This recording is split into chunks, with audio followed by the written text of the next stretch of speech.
This brings us to our final speaker for today, Mr. Seb Alex. Seb was born and raised in Lebanon. He moved to Europe in 2011 to pursue his career in sustainable architecture. Having worked with the UNHCR's refugee program for a year, he took the opportunity to enter the corporate world and work as an international coordinator of projects for an architecture company in Barcelona. A year later, he decided to leave his corporate life behind and dedicate all of his time to what really speaks to his heart: animal rights. Since then, he's organised and joined hundreds of events, mainly in Barcelona with Anonymous for the Voiceless, the Save Movement and DXE, before taking his activism abroad and joining other activists around the world to raise awareness about anti-speciesism and animal liberation. During 2018, he gave talks on effective vegan outreach, why veganism, and learning from previous struggles to over 900 people across Europe, including but not limited to Germany, Sweden, Turkey, Poland, Switzerland, and Australia. Today's talk, Learning from Previous Struggles, discusses how we can overcome many problems within the animal rights movement and in our activism. Please welcome Seb Alex.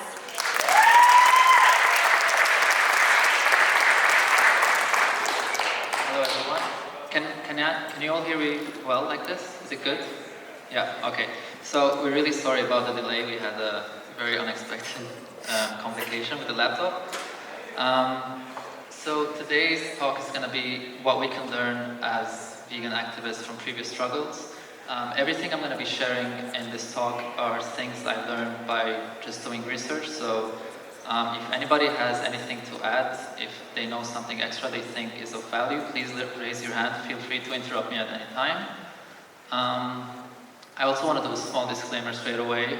We are going to talk about previous struggles, including slavery and the suffragettes for women's rights.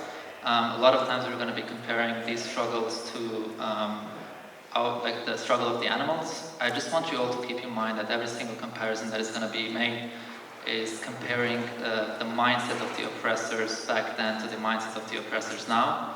I'm not going to be comparing in any way what the victims go through themselves, because that's not something to be compared.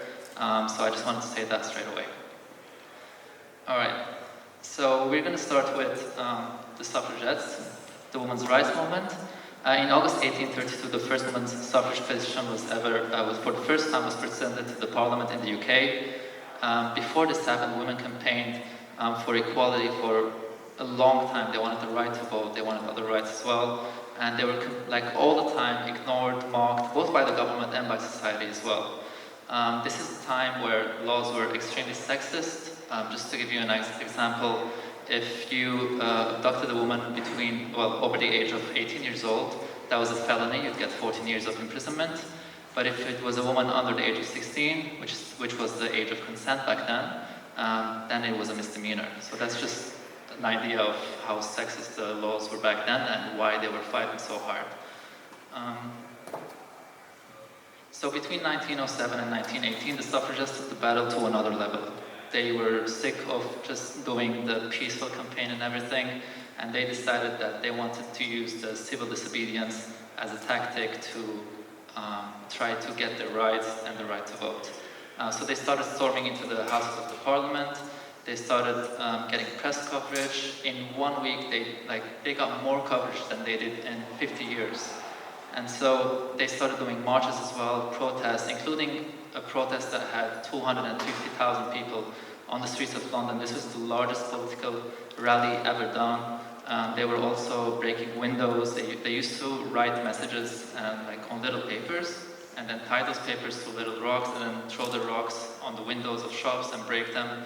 And so they were basically trying all ways and any ways to get their message across. They even used to tie themselves to railings, which is very similar to what sometimes we see in the animal rights activist movement when it comes to walk-ons, when activists tie themselves to either objects in slaughterhouses or farms or trucks sometimes. And they even went further and they did arson attacks as well. So it wasn't until 1913 when Emily Davison was killed by the horse of the king to disrupt the Derby. So basically what she did was, during the this event, she thought, what can I do to get like maximum coverage and really make the public realize how serious this is? And as a result, while the horse of the king was approaching, she got out of the public, stood in front of the horse, got hit by the horse, and afterwards she was killed due to the injuries. Obviously, this was like a huge thing. It really changed the whole political scene of women's rights and the suffragettes and how they were perceived by the public. People really started questioning, all right, why would a woman risk her life? Like, if it's something stupid, why would she risk her life? So they were taken much more seriously.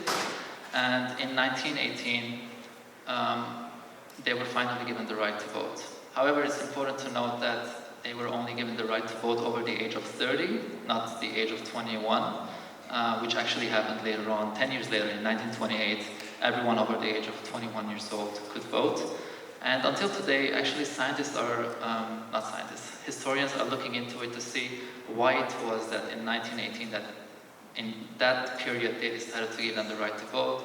And some historians say it's thanks to the militancy, because the war was going on and politicians could not take another burden and have even violence inside the country.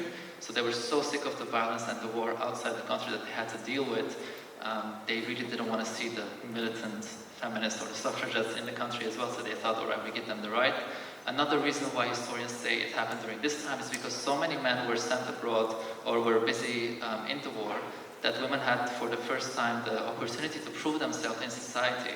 So this actually made everyone realize, like, yeah, women can do the same thing men can do. They were just never given the right to do it before or the opportunity. And because the war was taking place, they had a chance to do that, and that changed everything. So this is just a list of the tactics and the counterattacks that was used by the movement and how, well, the counterattacks was used by the government. The tactics included peaceful campaigns, lobbying and petitions, public meetings, leafleting, chaining, arson, property damage, disruptions, demonstrations, and most importantly, the idea of deeds, not words. So it's not only we say we're going to do something, but we actually go out there and do it.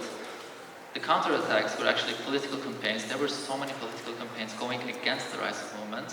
A lot of intimidation, obviously, by using, like, just making a joke out of women or anyone fighting for the rights of women, ignoring the whole movement completely as if nothing was happening.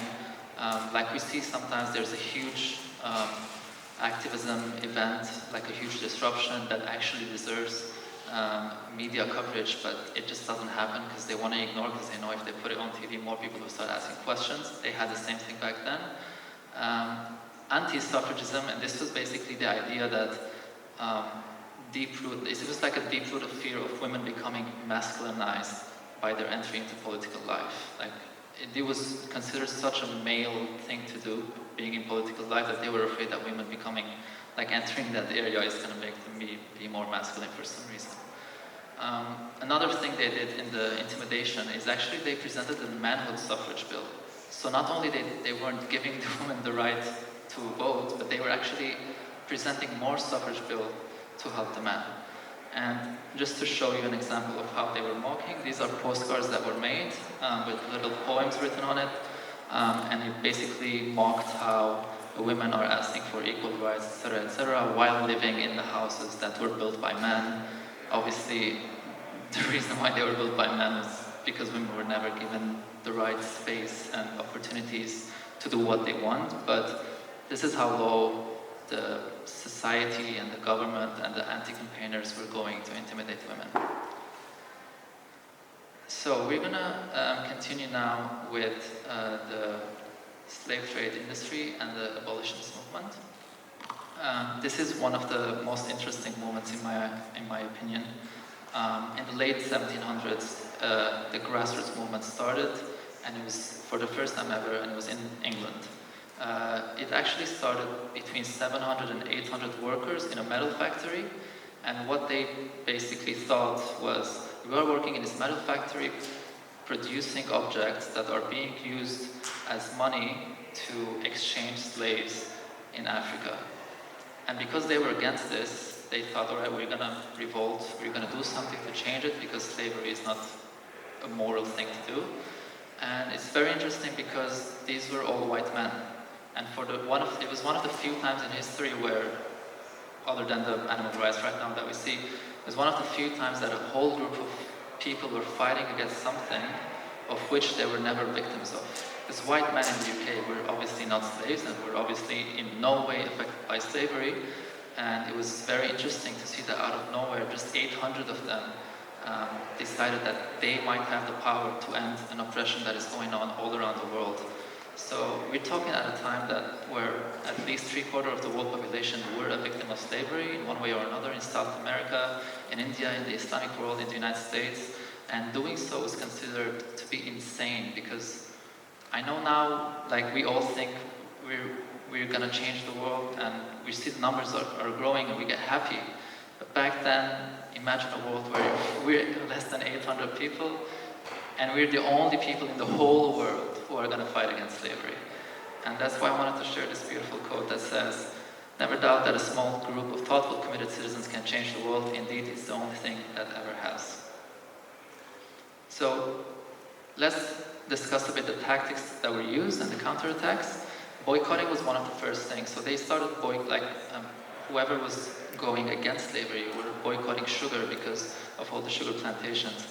And there was a lot of pamphleting, there was education, there was civil disobedience, liberating slaves. I don't know if any of you know about Harriet Tubman's Underground Railroad. They used to go from the south of the United States, they used to liberate the slaves and take them all the way to the north. And once arriving to the north, they would either settle down there or get them on another ship to send them to Canada for a better life. And political campaigning, obviously. The counterattacks are actually extremely interesting, because here's when we're going to see even more similarities with the animal agriculture industry. They started with health. They started saying that you can't boycott sugar because you need sugar to survive. The same way they say you can't stop eating meat or you can't stop drinking milk or this or that because you need it. They started using propaganda, they introduced lobbying laws, and the lobbying laws were very dangerous because it just made the fight for abolition even harder for those who had absolutely no lobbying power. Just similar to us, like, I don't know if any of you know, but in the United States, just this year, the amount of money that was given back to the animal agriculture industry by the United States government was $876 billion. That's almost $1 trillion Australian dollar. So basically what they did is they covered the whole loss that was caused by the vegan movement or just by people generally giving up animal products. And this is obviously, it makes us wonder, like, what are we even doing? You know, if every year their costs are going to be, like, their losses are going to be covered, what are we even doing, or how can we go forward? And these are very important discussions that we should have right now, because it's really frustrating to put in all the effort and then just the government comes and just gives them the money that they lost because of our efforts. So in welfareism, what they did, well, I'll go with euphemism first. They actually changed the word slave into assistant planters. It's very interesting how in the animal agriculture industry, they also changed the words. Like if you've ever talked to someone who works in a slaughterhouse, they say like, yeah, the animals come here and then they get processed over there.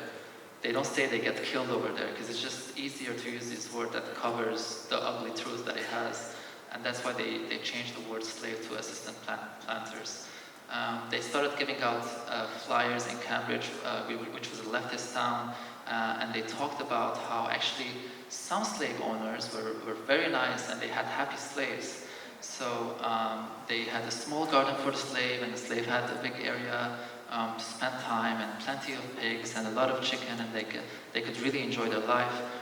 And that's basically what's happening in the animal agriculture industry as well. You know, you tell someone why it's unethical to eat animals, and they go like, yeah, but I only eat happy cows. And then you're like, well, what is that? What is a happy cow? Like, you're never going to see a happy cow in a slaughterhouse. It just doesn't happen. And what happened even later on was they were actually doing plays in, like theater plays in London, where they made up the story of two Africans who were a couple, and they were taken on a ship and they were sent to the UK to become slaves against their will.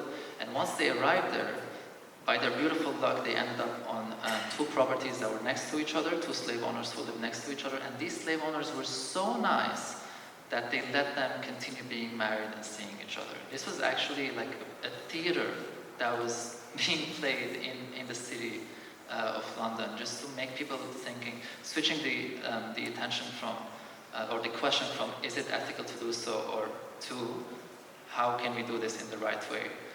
It's the same thing that the industry does right now. They're trying to change the question, is it ethical to exploit animals, to how can we exploit animals? They change from should we kill to how can we kill, and there comes the whole humane slaughter lie, etc., etc.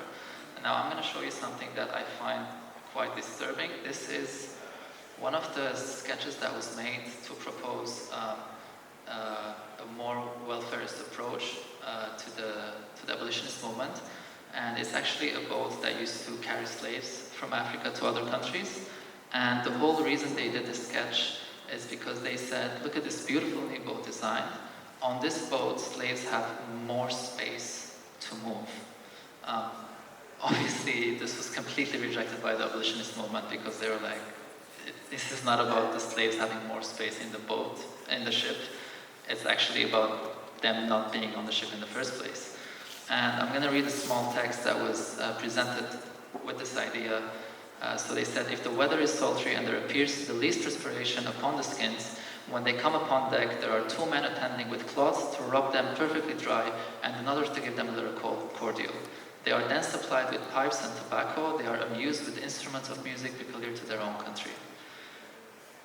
This is how far these industries go just to protect themselves from the resistance that is growing against them. And we see the same thing happening right now. It's been going on for a while. Obviously, it works very well in our movement, unfortunately to us and unfortunately to the animals, because a lot of people do care about the animals, but they're not aware that they can live without animals. So when they are given all these welfare laws, they go like, oh, this is great, because now I don't have to feel so bad when I eat eggs. I can just get cage-free eggs or whatever. And obviously that doesn't mean anything to the animals. So I'm going to talk about what we have in common with these movements. We have people fighting against something that is not directly harming them. So we are fighting for the animals. We're not directly the victims of animal agriculture industry. The same way the abolitionist movement was fighting, or started as white men fighting for the liberation of Africans and other countries. The industry makes billions of dollars every year. There's no doubt that the slave trade industry is such a big industry. They just made so much money that for them it was just so easy going around changing laws, lobbying, putting people in jail. They have a lot of political power, and they are based on brainwashing and social conditioning.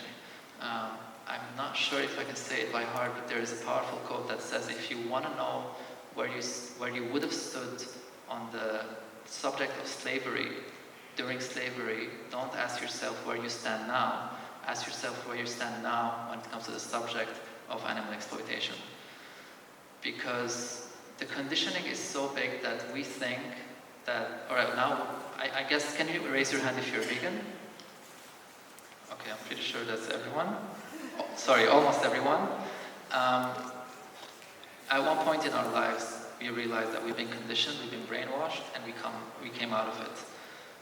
The people during the slavery times, in the same way, they were completely brainwashed, like using the Bible, using the most ridiculous excuses to make them think that actually this is completely okay, and they can be really happy, and it's ethical, they can see their wives if they want to, they have a little garden to play in. So we have to keep in mind that brainwashing and social conditioning plays a huge role. And most importantly, the consumer has the power. If there was absolutely no demand of slaves, the industry would just never exist. The same way that if there was no demand for animal products, the way it does right now, because of brainwashing, the animal agriculture industry would not exist. So when it comes to the differences, is that 99% of the world population is a direct customer of the animal agriculture industry, while around 30 to 50% of the American citizens were slave owners, depending on states. So this is like something that doesn't help us so much, because at least for them it was between 30 and 50%. For us, it's 99, and I would even say 99.5% of the world population. And this is why we have to direct our activism into changing the customers' habits as well, along doing other things. Because as long as the demand is there, if we go right now and we all burn down a slaughterhouse, someone else is going to open a slaughterhouse, because the demand is the same. Especially when we have very high subsidies that are covering these losses, it's just not going to change anything. Even though they have a lot of lobbying, if we change at least to 50, 60, 70%, and we become that big, our numbers become that big, they will have literally no option to change their businesses. Because at the end of the day, these industries, when it comes to animal agriculture, they don't do it because they necessarily really, really want to kill animals. They just do it because they make money.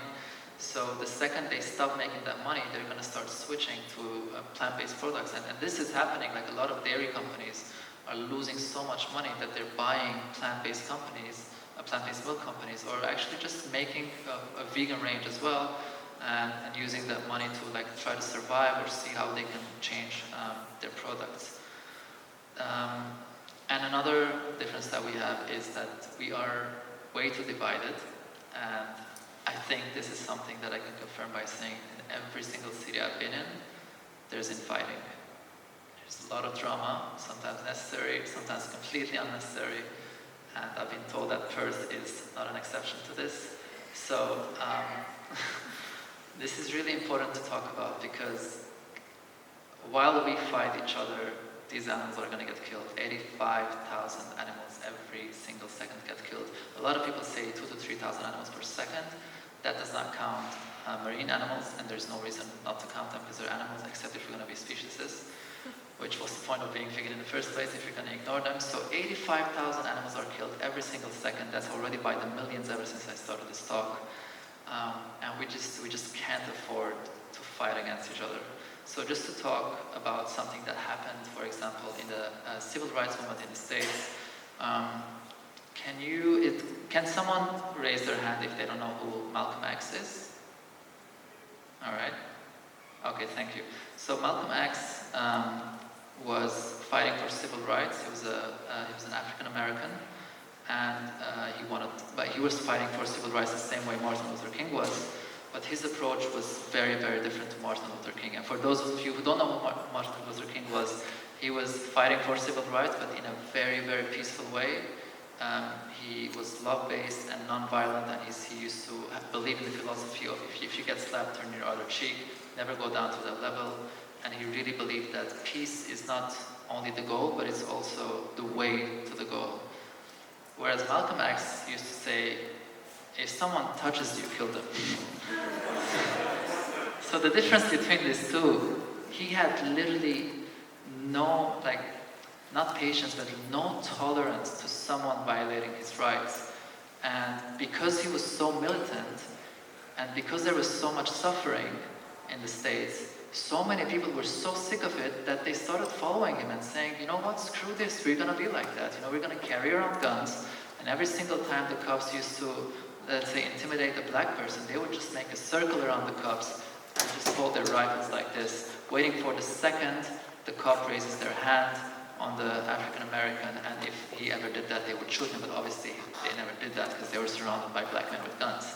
So those were also a part of the Black Panthers, which was kind of a very militant group that Malcolm X was involved in. So Malcolm X and Martin Luther King had the same goal, but completely different approaches.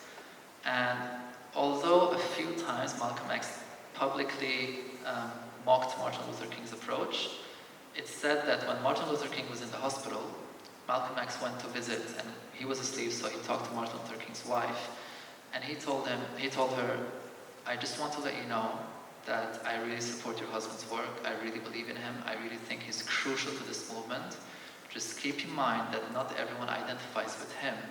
And if they don't identify with him, but they don't find anyone else, they're just not going to do anything. But if they identify with me, they can come to me. And then as a result, we both fight for the same thing. So it doesn't matter if they're going with me or with you, as long as we're fighting for the same thing. And not only he said that, he also said, well, a lot of people don't like what I do. A lot of people say, like, I'm so violent, I'm so militant, and so they go away from me and they go to Martin Luther King. And he's like, I don't care, because he's doing what I want to do anyway when it comes to the goal.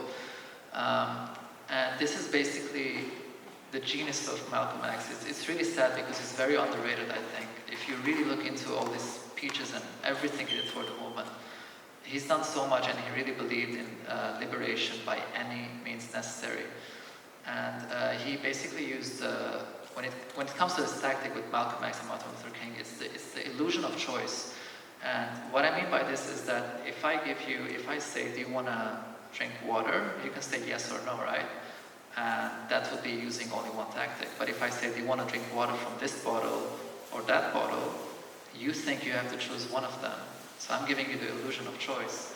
And no matter which one you take, you're going to drink water, which is what I want you to do.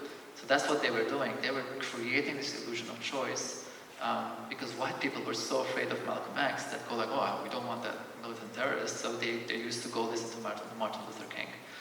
So this is just to show that no matter what our tactics are, as long as the goal is the same, we should be in touch, we should talk together, we should communicate, we should sit down and build strategies, give constructive criticism to each other.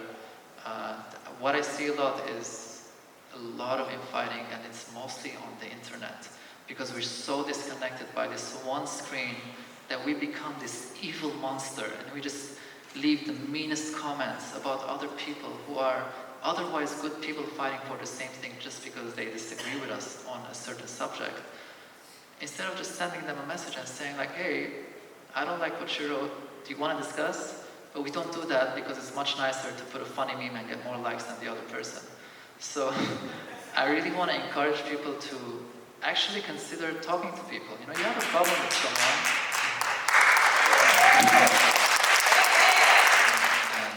it's completely natural to have a problem with someone or a difference of opinion. There's literally no reason for you to think that person is your enemy. And in my opinion, what happens is because we're so passionate about veganism, we think that we will definitely agree on everything with every single vegan we're going to meet, which literally doesn't make sense. Even scientifically speaking, so many humans cannot agree on the same, like on everything just because they share veganism. It just doesn't make any sense. So that's why being constructive, you know, reaching out to people, meeting with people, calling them, you know, it just changes so much. Instead of like sending them that rude comment, you know, just say like, hey, can I call you for a second? Can we talk about this? Can we grab lunch together? You're never going to say the same things you say in a comment when you're sitting down on a table in a restaurant with someone. So that's something we should all do together. And this is very important because at the end of the day, like the abolitionist movement, we are not fighting for our liberation, we're fighting for the animals. And although I know that we are also animals and we have our own struggles, but obviously when it comes to animal rights activism, we're most of the time concentrating on non-human animals. And while we get like caught up in our bubble of ego battles, animals are getting their throats slit. So it's quite not nice for the animals, the situation they're in. Like sometimes I see a Facebook post with 700 comments and not a single solution. Like literally no one at any point of the argument said, I agree with you. Yeah, I changed my mind. No one. And then you think about all the things that these people could have done if they actually talked in a nice way together off the internet, but then spent the rest of their time advocating for the animals. I also want to share something that actually happened in both of the movements of the abolitionists, well, anti-slave trade ministry and suffragettes. The suffragettes actually at one point were quite racist. What they did was they started saying, how can black men vote and white women not? And so they said, if you give us white women the right to vote, then whiteness will have more power in society. We cannot do that. We cannot allow discrimination, we cannot allow racism, we cannot allow oppression of any way within our movement because it literally does not make any sense when you're raising awareness about not even oppressing a fish that someone cannot even identify with. You cannot do that and then go be racist to someone else. It's just, you've not understood anti-speciesism if you're doing that. So we have to be careful, and Obviously, we can all make mistakes. We've all grown up in societies that could either be sexist or racist or whatever. And some of these traits sometimes stay inside us, and it comes out. And when it comes out, what also happens in the moment is, let's say someone made a racist remark online or during an event. What we do is, let's call this person Kevin. I actually don't know any Kevin activists, so I'm going to say Kevin to stay safe. Let's say Kevin said something racist about black people. We go all over the internet, putting the screenshot, this racist Kevin, out of your communities, I don't know what. People messaging each other, unfriend him right now. Not a single person would reach out to Kevin and say, hey Kevin, did you know that saying this was racist? Maybe you should not do that again, because maybe Kevin didn't realize he's doing that. So instead of saying Kevin is racist, you can just simply say, Kevin said something racist. And then Kevin can be more open to actually learning why what he said was racist.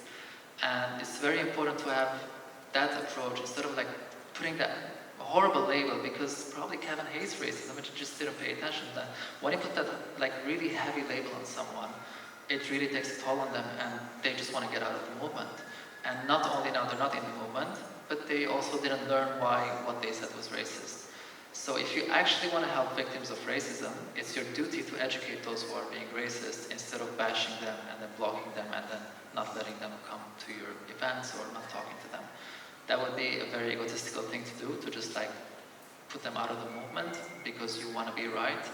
But always keep in mind that if someone at one point went vegan, it means they have the ability to stop for a second and actually wonder if they're doing something wrong, because that's how you become vegan. Now, when it comes to the civil rights movement, something similar happened. 2 American women flew, in the slave trade, in the abolitionist movement, 2 American women, white women obviously, flew to the UK to take part in a panel or a community meeting against the slave trade industry. And upon arrival to the meeting, they were denied access because they're women. So you can imagine what it feels like. You've flown all the way from the States to the UK to help other people and to help end oppression, and you are not let in because you're a woman. So this is another way that the abolitionist movement also failed. Obviously, this doesn't mean everyone was being sexist in the movement, the same way it doesn't mean that everyone was racist in the suffragette movement. But we can all remember that these things are very important, and they should be not called out, but pointed out and addressed accordingly to make it for the better. Because the more united we are, the more diverse we are, the more we are also open and inviting to other people joining us. I take a look around usually at vegan events, and I'm one of the few people who are not white. And I know, obviously, that the population of vegans is mostly white, but it doesn't mean that non-whites cannot become vegan. But it's similar to if this hall was full right now, but full of only men, and if you're a woman walking outside and you look inside, the chances of you deciding to go inside are very, very, very small. Because you just don't feel invited. And it's not because you don't like the subject, it's just you don't feel invited in that. And so we have to be careful, maybe think about how we can reach out to other communities, There's absolutely no reason why non-whites can't become vegan. We should we should actually study it and see what has stopped them from becoming vegan. What is the struggle that they face that, let's say, white people don't face, or any other minority, actually. It doesn't have to be white and non-white, any other minority. So the more diverse we are, the more careful we are of making sure that there's no oppression within the fight against oppression, the stronger we are, and the stronger we are, the more effective we are for the animals. And I want to end with one of the most amazing quotes that I've seen. Those who love peace must learn to organize as effectively as those who love war. There's absolutely no way we can win this, or any other social justice movement can win against any oppressor if they don't organize as well as the oppressors. The industry we're fighting against is a multi-trillion industry all around the world that has existed for hundreds of years. The idea that this industry uses in their propaganda has existed for thousands of years. So we are going to something huge. It's It's not an easy fight, but as long as we organize well and we learn from other struggles and we pay attention to what we're doing, we can be stronger and better for the animals. So let's learn from previous struggles. Let's learn to not oppress anyone when we are fighting against oppression ourselves. Let's learn to fight from our hearts and minds and remain realistic. Do not get lost in extremely useless surveys that says like number of vegans up to 7% of the UK population, which actually made me so happy back then when I read it. But it turned out that they did a survey inside an environmentalist group and only 7% of them were vegan, and they just said like 7% of UK citizens are vegan, but if you think about it, if only 7% of the environmentalist group is vegan, then that's a loss, that we're not doing well. So remain realistic always. Optimism could be very dangerous for the animals. Let's learn to not let anyone divide us. This is very important. In any way they come, a lot of people will try to divide us and have been successful as well. So we have to stay united. Let's learn to accept and give constructive criticism. Let's learn to grow. Let's learn about our weak points and see how we can strengthen them. And let's learn that in the fight of animal liberation, education and unity are our strongest tools. And finally, let's learn that the battle of full liberation is a battle that will be achieved by any and all